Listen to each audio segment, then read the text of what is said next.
بسم اللہ الرحمن الرحیم نحمدہ ونصلی علی رسولہ الکریم اما بعد۔ پیغام قرآن کورس کا آج الحمدللہ 5واں سبق ہے، اور آج ہم گفتگو کریں گے سورہ آل عمران کی آیت نمبر 102، 118 اور 130 کی بابت۔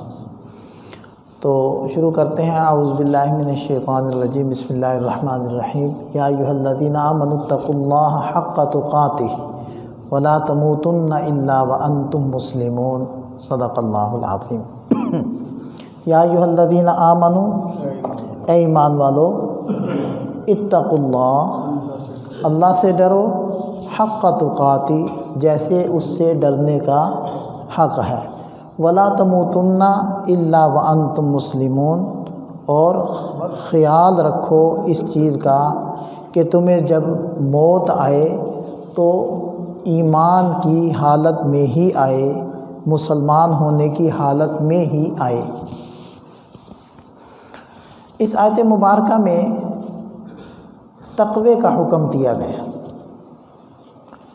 تقوی کسے کہتے ہیں؟ تقوی کا معنی ہوتا ہے بچنا، یعنی اللہ تعالیٰ کی منع کردہ چیزیں، حرام کردہ چیزوں سے بچنا، اجتناب کرنا، اس کو تقوی کہتے ہیں۔ اور تقوی کے 3 درجات ہیں۔ پہلا درجہ جو کم سے کم درجہ ہے تقوی کا، وہ یہ ہے کہ ایک مسلمان، ایک انسان کفر اور شرک سے بچے۔ تو جو مسلمان ہے وہ کفر اور شرک سے بچے ہوئے ہیں، لہذا ہر مسلمان کو یہ تقوی کا درجہ تو حاصل ہے، اور اس معنی میں قرآن بھی ایمان والوں کو متقی کہتا ہے۔ دوسرا درجہ وہ ہے کہ انسان مسلمان اللہ تعالیٰ کی ہر نافرمانی سے بچے،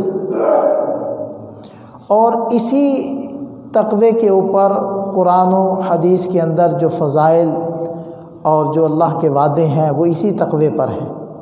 یہ دوسرے درجے کا تقوی ہے۔ اور سب سے کامل درجے کا تقوی جو انبیاء کرام علیہم الصلوات و تسلیمات اور ان کے نائبین، صلحاء، اتقیاء، اولیاء، ان کو حاصل ہوتا ہے کہ دل میں اللہ کے غیر کا خیال تک نہ رہے اور طلب باقی نہ رہے، ایک اللہ ہی مقصود بن جائے۔ یہ کمال درجے کا تقوی ہے جو اللہ کے بہت ہی مقرب لوگوں کو حاصل ہوتا ہے۔ یہ تقوی کے 3 درجے ہوئے۔ حضرت عبداللہ ابن مسعود رضی اللہ عنہ کی روایت ہے کہ نبی پاک صلی اللہ علیہ وسلم نے فرمایا کہ تقوی کیا ہے؟ تقوی یہ ہے کہ جو اللہ کا حکم ہے اس کو پورا کیا جائے، نافرمانی سے بچا جائے۔ دوسری چیز کہ اس کا شکر ادا کیا جائے، کفر نہ کیا جائے، یعنی ناشکری نہ کی جائے۔ تیسری بات، اس کو یاد رکھا جائے، اس کو بھولا نہ جائے۔ 3 باتیں اس میں ارشاد فرمائی۔ کون کون سی؟ اس کی فرمانبرداری کی جائے، نافرمانی نہ کی جائے، اس کو یاد رکھا جائے، اس کو بھلایا نہ جائے، اور اس کا شکر ادا کیا جائے، اس کی ناشکری نہ کی جائے۔ یہ تقوی ہے۔ اور ایک مرتبہ حضرت عمر فاروق رضی اللہ عنہ نے سید القراء حضرت ابی ابن کعب رضی اللہ عنہ سے فرمایا کہ ابی بتاؤ تقوی کسے کہتے ہیں؟ تو وہ فرمانے لگے کہ اے امیر المؤمنین، کبھی آپ خاردار جھاڑیوں کے بیچ سے گزرے ہوں گے تو کیسے گزرتے ہیں؟ عرب میں لمبے کرتے پہننے کا رواج ہے، تھا بھی اور ہے بھی، اور سنت بھی ہے۔ نبی پاک صلی اللہ علیہ وسلم سے 2 قسم کے کرتے ثابت ہیں، ایک گھٹنے سے نیچے تک کے جو عام طور پر ہم لوگ پہنتے ہیں، اور دوسرا نصف پنڈلی تک جو عرب پہنتے ہیں۔ اور اتنا نیچے کرنا کہ ٹخنے ڈھکے جائیں، اس سے تو آپ علیہ السلام نے سختی سے منع فرمایا، گناہ کبیرہ ہے یہ، کہ آپ علیہ السلام فرمایا کہ ٹخنے کا وہ نچلا حصہ جو تمہارے ازار وغیرہ سے چھپ جائے وہ جہنم کی آگ میں جلے گا۔ اور حضرت امام شافعی رحمۃ اللہ علیہ فرماتے ہیں چاہے کوئی تکبر سے لٹکائے یا بلا تکبر کی نیت سے لٹکائے حرام ہے، اور اس کا ٹخنے کے نیچے اپنے اس ازار کو یعنی لنگی یا شلوار یا پینٹ کو لے جانا یہ تکبر ہی کی تو علامت ہے۔ بعض لوگ کہتے ہیں نا ہم تکبر کی وجہ سے نہیں کر رہے، تو یہ تکبر ہی کی تو علامت ہے۔ تو فرمایا کہ اے امیر المومنین آپ کیسے گزریں گے؟ تو حضرت عمر فاروق رضی اللہ عنہ فرمایا کہ اپنے دامن کو سمیٹ کر، کپڑوں کو لپیٹ کر بڑی احتیاط سے وہاں سے گزریں گے کہ کسی جھاڑی سے، کسی کانٹے سے ہمارا یہ لباس الجھ نہ جائے۔ تو فرمانے لگے امیر المؤمنین یہی تقویٰ ہے کہ اپنے دامن کو، اپنے نیکیوں کے دامن کو گناہوں سے، محرمات سے، مشتبہات سے اور اللہ تعالیٰ کی منع کردہ چیزوں سے بچا بچا کر لے جانا، اسی کا نام تقویٰ ہے۔ اور دیکھیں آگے ارشاد فرمایا اے ایمان والو تقویٰ اختیار کرو حق تقاتی، جیسے تقویٰ اختیار کرنے کا حق ہے، یعنی کمال درجے کا تقویٰ اختیار کرو۔ اور دوسری جگہ ارشاد فرمایا واتقوا اللہ ما استطعتم، تقویٰ اختیار کرنے میں اپنی پوری طاقت لگا دو، یعنی جو تمہارے بس میں ہے تقویٰ اختیار کرنے میں اس کو استعمال کرو اور اس میں کوتاہی نہ کرو۔ پہلی بات تو اس آیت مبارکہ میں یہ فرمائی کہ تقویٰ اختیار کرو، اللہ سے ڈرو جیسے کہ اس سے ڈرنے کا حق ہے۔ اگلی بات ارشاد فرمائی وَلَا تَمُوتُنَّ إِلَّا وَأَنْتُمْ مُسْلِمُونَ، اور دیکھو تمہیں موت نہ آئے الا یہ کہ تم مسلمان ہو۔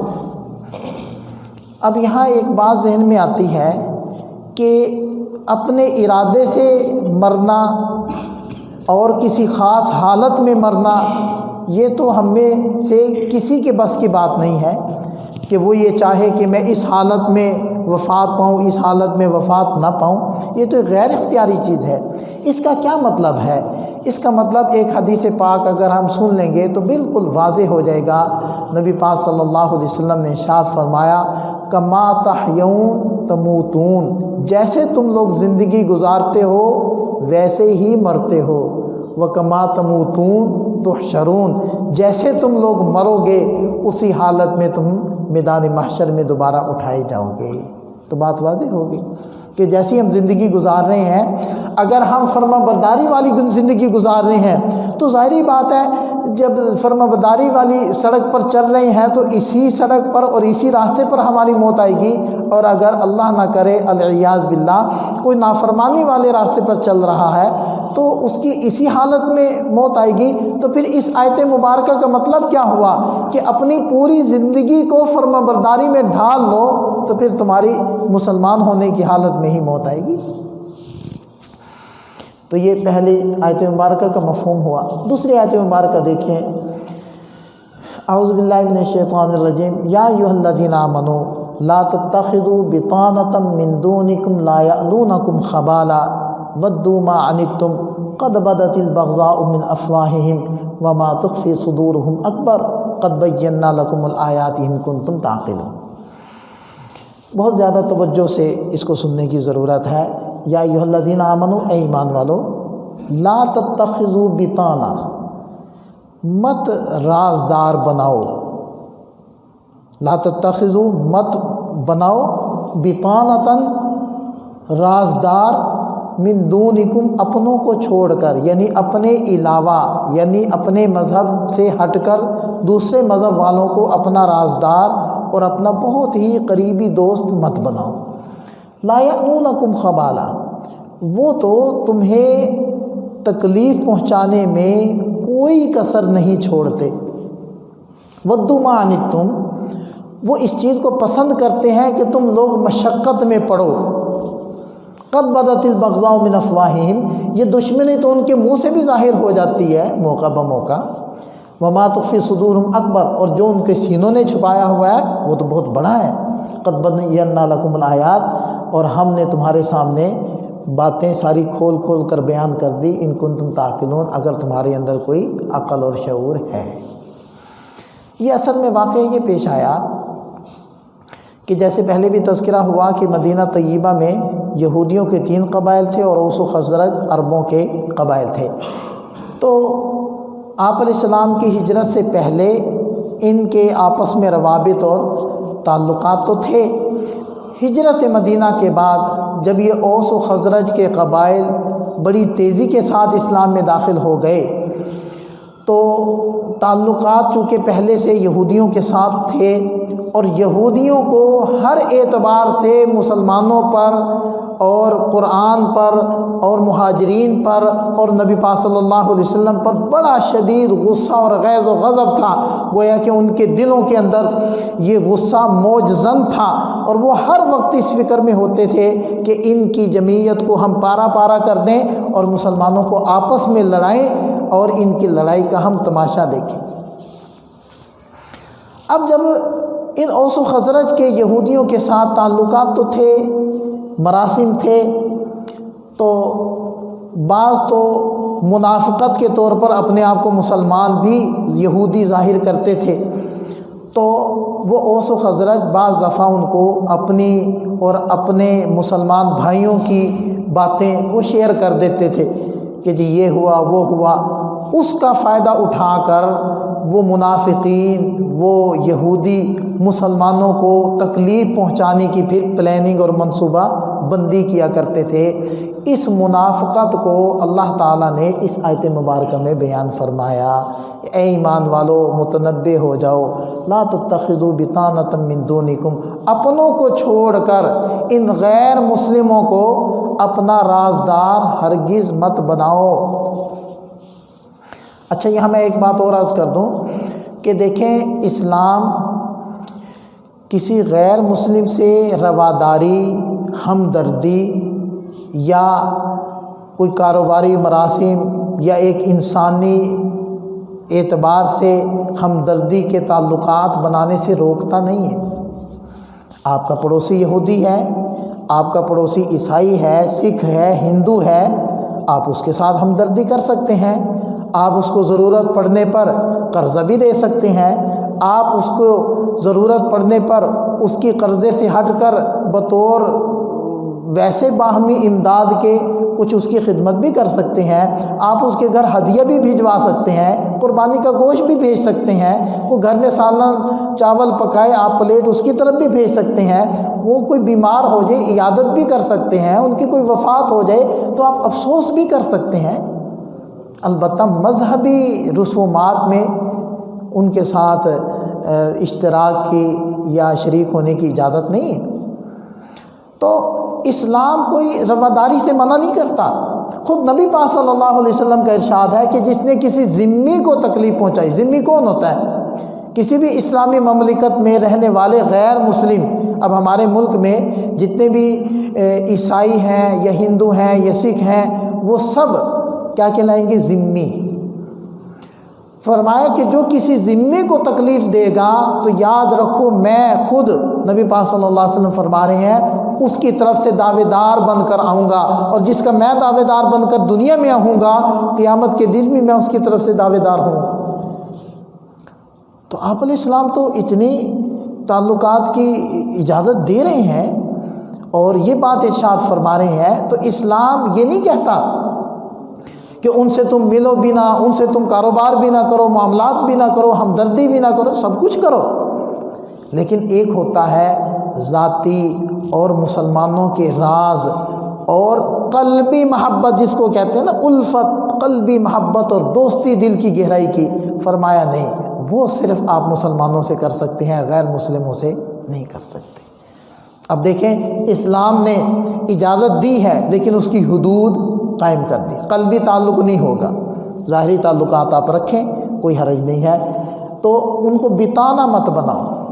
بتانا کہتے ہیں، یہ دیکھیں میں نے کپڑا پہنا ہوا ہے، اس کا ایک اندر کا حصہ ہے جو میرے جسم سے لگا ہوا ہے اور ایک اس کا باہر کا حصہ ہے، تو اندر کے حصے کو بتانا کہتے ہیں اور باہر والے حصے کو زہارہ کہتے ہیں۔ تو دیکھیں کیسی خوبصورت الفاظ قرآن استعمال کر رہا ہے. ان کو اپنے اندر کا حصہ مت بناؤ، ظاہر کا بنا لو. جو جیسے میں نے عرض کیا کہ جو تعلقات آپ قائم کر سکتے ہیں وہ کر لیں. قلبی تعلق نہیں ہوگا، رازدار نہیں ہوں گے. حضرت عمر فاروق رضی اللہ عنہ کو ایک صاحب نے عرض کیا کہ جو فلانا غیر مسلم لڑکا ہے وہ بڑا اچھا کاتب ہے، آپ اگر ان کو اپنی ساتھ بطور لکھنے کے رکھ لیں تو بڑا کام کا لڑکا ہے. تو حضرت عمر فاروق رضی اللہ عنہ نے فرمایا کہ میں صرف اس کی اچھی کتابت کی وجہ سے مسلمانوں کے راز اس کو نہیں دے سکتا اور قرآن کی صریح نص کے خلاف ورزی نہیں کر سکتا. اور یہ کوئی حکم اسلام نہیں دیتا، بلکہ عقل بھی اس بات کو کہتی ہے کہ رازدار تو اپنے ہی ہوں گے. اب دیکھیں روس ہے یا چائنا ہے، جو شخص کمیونزم کے اوپر ایمان نہیں نہ رکھتا، وہ ممالک والے اس آدمی کو کلیدی عہدہ نہیں دیتے. وہ کہتا ہے یہ مذہبی اعتبار سے ہمارے الائن نہیں ہے، ہمارے موافق نہیں ہے، یہ کیسے ہمارے ساتھ چل سکتا ہے. ہاں چھوٹی موٹی ذمہ داری دے دیں گے، کلیدی عہدہ نہیں دیں. آپ اگر اسلامی ممالک کے زوال کو اگر آپ پڑھیں تو، اور اسی طرح خلافت عثمانیہ کے زوال کو اگر آپ پڑھیں گے، جہاں آپ کو اور بہت سارے اسباب نظر آئیں گے، انہی میں سے ایک سبب غیر مسلموں کو رازدار بنا لینا اور ان کو اپنے قریب کر لینا، یہ بھی ایک اسباب میں سے ایک سبب ضرور ہے. تو کیا فرما رہے ہیں قرآن؟ اے ایمان والو بتانا مت بناؤ، رازدار مت بناؤ اپنوں کو چھوڑ کر. لا یألونکم خبالا، وہ تو تمہیں تکلیف پہنچانے میں کوئی کسر نہیں چھوڑتے. ودوا ما عنتم، وہ تو چاہتے ہیں، پسند کرتے ہیں کہ تم لوگ مشقت میں پھنسو، تکلیف میں بلبلاؤ تاکہ تمہیں دیکھ کر وہ خوش ہوں. قد بدت البغضاء من افواہہم، کبھی کبھی ان کے منہ سے وہ دشمنی نکل بھی آتی ہے.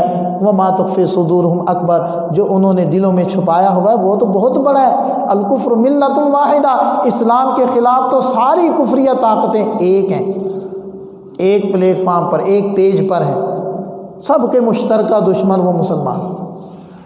قد بینا لکم الآیات ان کنتم تعقلون، اگر تمہارے اندر کوئی عقل و شعور ہے تو ہم نے تمہارے سامنے آیات وہ کھول کر رکھ دی.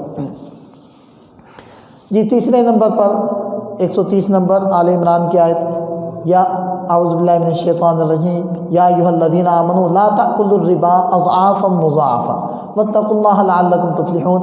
اے ایمان والو مت کھاؤ ربا، سود دگنا چگنا کر کے، اضعاف مضاعفہ. واتقوا اللہ لعلکم تفلحون، اللہ سے ڈرو تاکہ تم کامیابی حاصل کر لو. پہلے بھی قلبی سود سے متعلق کچھ باتیں گزری ہیں. یہ یہود بھی قرضے دیتے تھے اور عربوں کے اندر بھی یہ چیزیں پائی جاتی تھی کہ ایک مدت تک جو قرضہ دیا ہے اگر وہ اس مدت میں نہیں دے پاتا تھا تو وہ اس کی مقدار کو بڑھا دیتے تھے. یا ادھار پر کسی چیز کو بیچا ہے، جب وہ وقت آ گیا ادھار دینے کا وہ نہیں دے پا رہا تو اس کی مقدار، قیمت کی مقدار بڑھا دیتے تھے کہ جی اب 100 روپے نہیں میں لوں گا، اگر تم نے 1 مہینہ مزید مہلت لینی ہے تو پھر 20 روپے مزید دینے ہوں گے، 120 روپے دینے ہوں گے. یہ ہے اضعاف مضاعفہ. اور سود تو مطلقاً حرام ہے، 2 چند اور 4 چند ہو یا نہ ہو، سود تو بہرحال حرام ہے. اور بعض لوگ یہ کہتے ہیں کہ جی دنیا کا نظام نہیں چل سکتا، تو کتنا عرصہ تک اسلامی دور رہے ہیں اور اسلامی سینکڑوں سالوں تک حکومتیں قائم رہی ہیں، اتنی بڑی بڑی حکومتیں، اور اس کے اندر بینکنگ کے سسٹم اور اس کے اندر انشورنس کے سسٹم وہ سارے چلتے تھے اور سب اسلامی نظام کے تحت چلتے تھے، غیر سودی چلتے تھے. حتیٰ کہ 1980 کے اندر اسلامی نظریاتی کونسل جو علماء تھے انہوں نے ایک لائحہ عمل پورا بنا کر پیش کیا ہے جو سود سے بالکل پاک ہے، لیکن نہ اس کو پڑھا جاتا ہے، نہ اس کو عوام کے سامنے لایا جاتا ہے اور نہ اس کو نافذ کیا جاتا ہے. اسلام کے اندر ہر مسئلے کا حل ہے. اور آج بھی میں بہت سارے ایسے اداروں کو جانتا ہوں جو اپنی مدد آپ کے تحت عوامی ادارے ہیں اور غریب لوگوں کو وہ چھوٹے چھوٹے قرضے، غیر سودی قرضے فراہم کرتے ہیں اور کاروبار شروع کرواتے ہیں، اور 100% ان کی ریکوری ہو رہی ہے، 100% ریکوری۔ اور وہ کہہ رہے ہیں حیرت انگیز نتائج یہ ہیں کہ ہم نے اگر 1 کروڑ سے کاروبار یعنی یہ قرضے دینے کا کام شروع کیا تو ہم لیتے اتنے ہی پیسے ہیں جتنے دیے ہیں، لیتے قسطوں میں ہیں، لیکن کہتے ہیں کہ ریکوری بھی 100% ہو رہی ہے، اور عجیب بات یہ ہے کہ رقم بھی بڑھ رہی ہے۔ تو رقم کیوں بڑھ رہی؟ جب لوگ دیکھتے ہیں انہیں فائدہ ہو رہا ہے، غرباء کو فائدہ ہو رہا ہے، وہ ڈونیٹ کرتے ہیں، وہ رقم خود سے کہتے ہیں کہ جی جب یہ اتنا فلاحی ادارہ ہے اور بغیر کسی لالچ کے اور سود کے یہ غرباء کو اپنے پاؤں پر کھڑا کر رہا ہے، چلو میں اتنے پیسے تمہیں دیتا ہوں۔ یا جس کا کاروبار چل گیا ان کی مدد کی وجہ سے تو وہ قرضہ واپس کر دیتا ہے اور پھر اپنی طرف سے ڈونیٹ کرتا ہے کہ یہ اتنے پیسے بغیر کسی معاہدے اور معاملے کے میں اپنی طرف سے ڈونیٹ کرتا ہوں، یہ بھی تم لوگ استعمال کرو اور زیادہ غرباء تک پہنچو۔ عوامی ادارے جنہوں نے ایک سال کے اندر اربوں روپے وہ عوام کو قرضہ دیا اور 100% ریکوری کی، وہ موجود ہیں اور وہ مسلسل ترقی کر رہے ہیں، ہمارے پاکستان کے اندر موجود۔ اور دیکھیں اس وقت دنیا کے اندر سب سے مالدار اگر شخص کا نام آتا ہے تو وہ مسلم ہے، اور مالدار ملک کا نام آتا ہے تو وہ مسلم ہے۔ سب سے زیادہ مالدار مسلمان ہیں، وہ دیکھنے میں سب سے زیادہ غریب ہیں۔ کیا آپ کو پتہ ہے اس وقت کی سب سے قیمتی دولت کیا ہے؟ تیل ہے، کروڈ آئل۔ اور یہ کہاں سے نکلتا ہے؟ اس کی شاہرگ کیا ہے؟ یہ آبنائے ہرمز کے آپ شمال کے اندر دیکھیں تو خلیج عمان ہے، اور جنوب کے طرف اگر آپ دیکھیں تو پرشین گلف، بحیرہ فارس، یہ ہے وہ شاہراہ، تیل کی بہتی ہوئی نہر۔ اس کے دیکھیں کہ آپ شمال کی طرف ایران ہے، جنوب کی جانب سعودی عربیہ ہے، قطر ہے، اور بحرین ہے، اور عمان ہے، اور یمن ہے۔ یہ کون ممالک ہیں؟ یہ غیر مسلم ہے یا مسلم ممالک؟ یہ سارے مسلم ممالک۔ اور اس خلیج سے تیل نکلتا ہے، پوری دنیا میں جاتا ہے، یہ مسلمانوں کے قبضے میں ہے، اور یہ سارے ممالک مسلمان ہیں جہاں سے تیل نکل رہا ہے۔